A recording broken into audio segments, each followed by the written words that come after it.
black pigeons. Oh, and a blackbird. Two blackbirds, yes.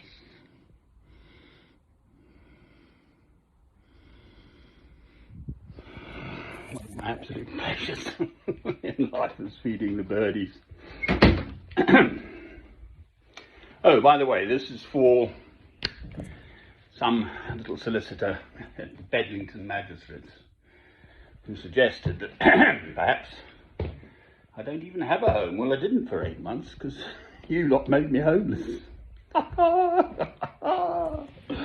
Fortunately, I come from a good family.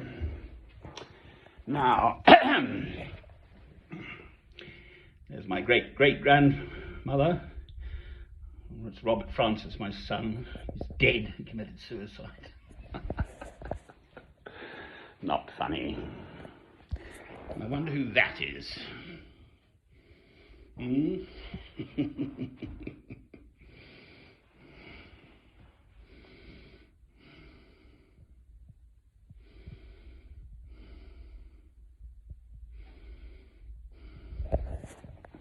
Can't imagine.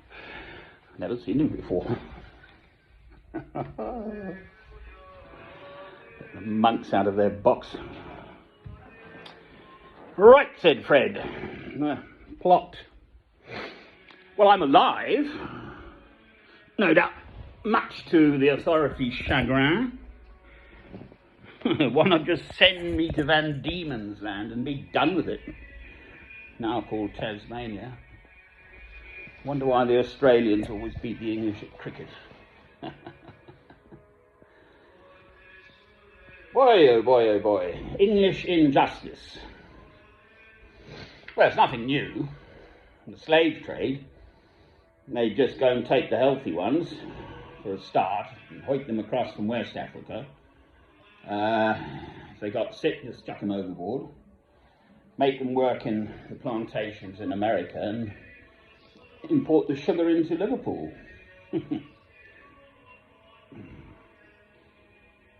People in the Church of England could take out little shares in a black person. William Wilberforce had to fight 30 years from within the Parliament, from within the system, before they get it through their numbskulls that branding black human beings was not right. In fact, was positively evil. And then 200 years later, that all the great and the good gathered. It's a bit loud, isn't it? Anyway, they gathered outside Westminster Abbey in London there.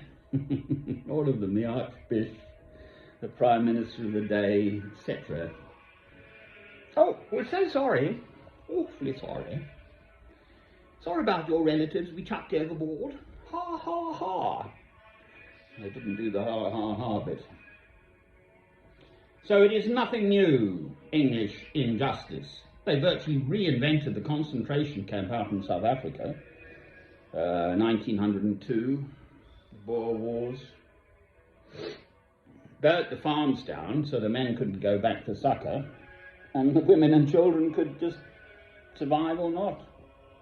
Same in Scotland. There's a guy called Wade, W-A-D-E, Wade's Road. So the 1745, the English were at it again, wiping out the Scots, doing exactly the same thing, burning the crofts down. So the men didn't have sustenance. It's not a new story.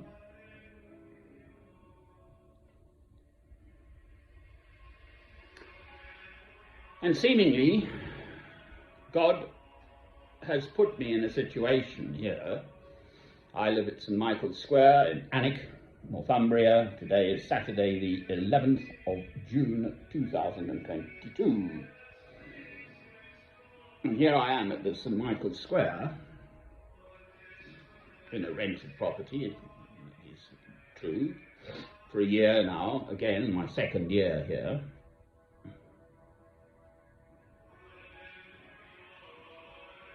Before God, we are all equal. Every single human being is equal, and they're stripped of all their fancy bits.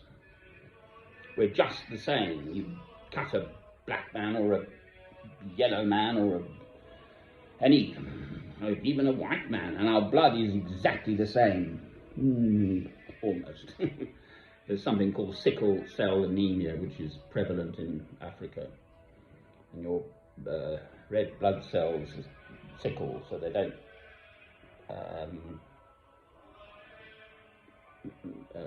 make healthy oxygen transfer. So you get sick, for instance. So yes, okay, there are. But essentially, a human being, the physiology is, we're identical in almost all respects. Okay, diseases and stuff and whatever, and cancer and whatever. But the colour of one's skin is not pertinent in that context. Nor one's standing in the world. Christ says, the first shall be last and the last first. So, Christ came for sinners.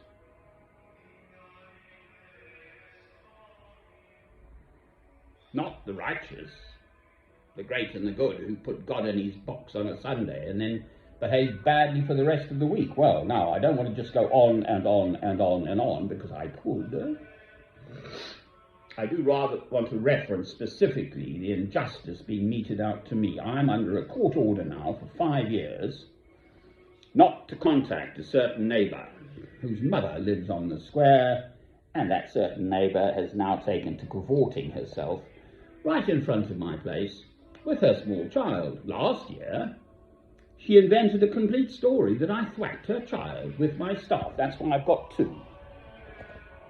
Because the police had that one.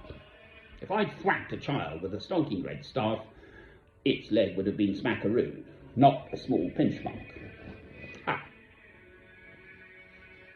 And yet, there's a 5-year court order. So basically, as long as I live, I am a convicted criminal liable to go to jail for up to 5 years. So I'm threatened.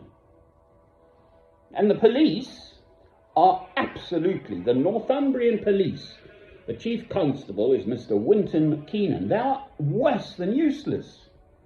Because far from tackling the drugs problem on St. Michael's Square, I've independently met 3 men. One was the stonemason behind, doing the old prison wall, which is now the youth hostel. Beautiful job he's made of it. And then 2 other Northumbrian men I've met independently. I said, I live on St. Michael's Square, and they say, oh, do you mean the drug square? So it's just common knowledge, this. There's some new people. They openly smoke cannabis. You can smell the blasted stuff on the square with their children running about. And the police are doing, well, because they say they're working hard in the background, but where? I don't see the evidence. I've been around for a year. Where's the evidence they're actually tackling the problem? In practice, I was egged on. My windows, incidentally, have been egged twice. Yeah, the second time the policeman came and he said, oh, well, he went over to him. Oh, no, someone else did it, he said, this new neighbour. And another policeman from Northern Ireland, so he must have seen troubles, known of them directly. There they just kneecap you if they don't like you. Take a big drill and drill it through your knee and leave you planted in the wall, alive. That's the Irish for you. It's not a nice world. So, on the egging front, the guy was 3 yards away from me. He must have gone upstairs, got the eggs. 2 eggs, incidentally. What a waste of good egg. Or perhaps they were bad eggs, really, coming from him. And there we are, my window's egged. This one specific local policeman, local neighbourhood policing person, is worried he has to start heaving bricks through my windows. They're not going to tackle the drugs. Just let it marmalise me. Well, okay, Come and marmalise them.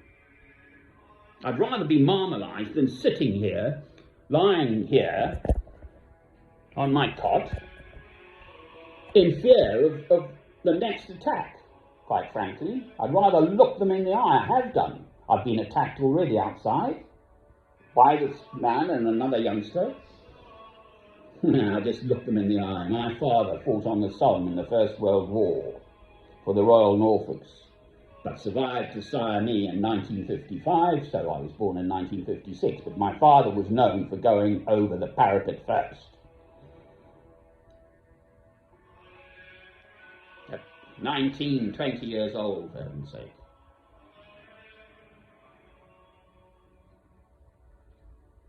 You think I'm just going to be squashed and kept silent?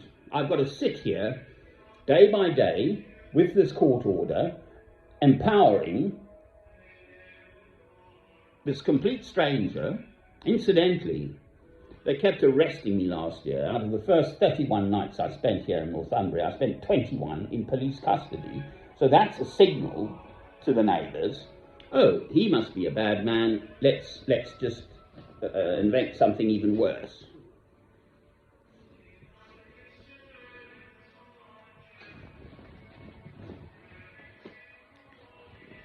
It is not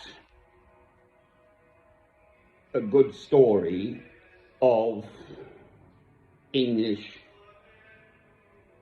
justice.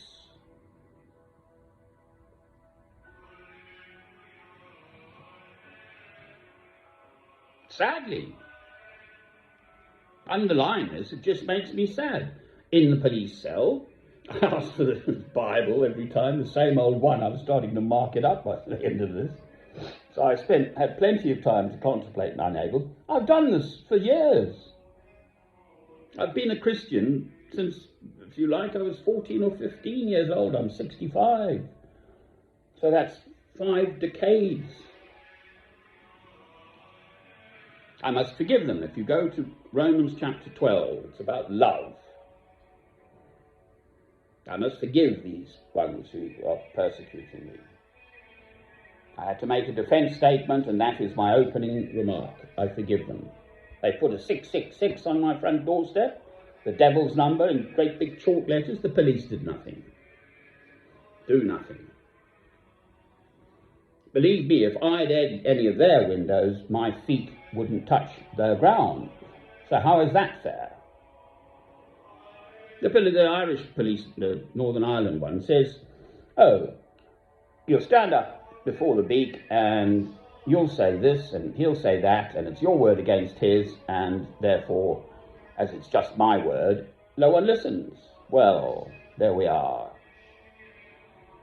How loudly do I have to shout?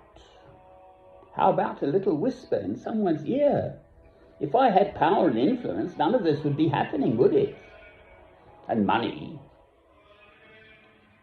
And such great big grand estates. Thank heavens I haven't. I absolutely have known this all my life.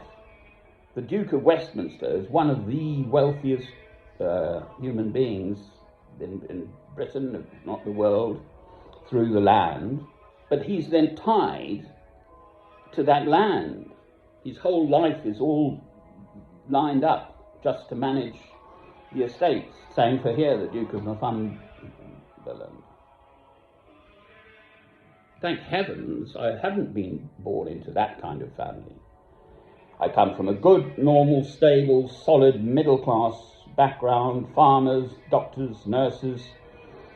William Ross, a missionary who trained with Dr. David Livingstone. They went out as missionaries to southern Africa. We've actually got a valley, my family, still, of 9 farms. My cousins own 7 of them in a valley 20 kilometres long. That is where my mother grew up, on this main farm, Cavers. You can look it up. It still exists. It's a Scottish name, Cavers. In its heyday, with Colin, my mother's first cousin, there were 50 men, Corsa, on that farm. 250, 300 people in the black village on the farm. 6 to 8 men just for the garden. Oh, please.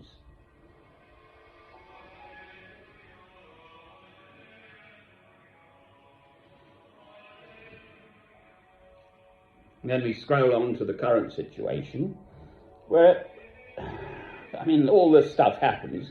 I've got to retreat into the house. I'm taken to going out the blooming back entrance, just to avoid these blasted neighbours. And that is not my fault, nor should it be my problem. Now, part of the reason that interests me about being here is it is St. Michael's Square. So I go down the alleyway, there's something called Michael's Pant, or St. Michael's Pant, which is a water trough, basically, with a statue of St. Michael slaying a dragon with a lance, a spear or something. Well, he was one of the archangels. That's exactly what he did. If you look him up, biblically, he was one of God's warriors, slaying the devil.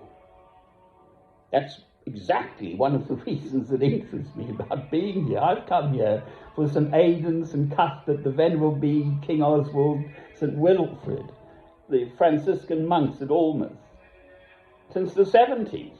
It's a spiritual place. Not very spiritual at the moment.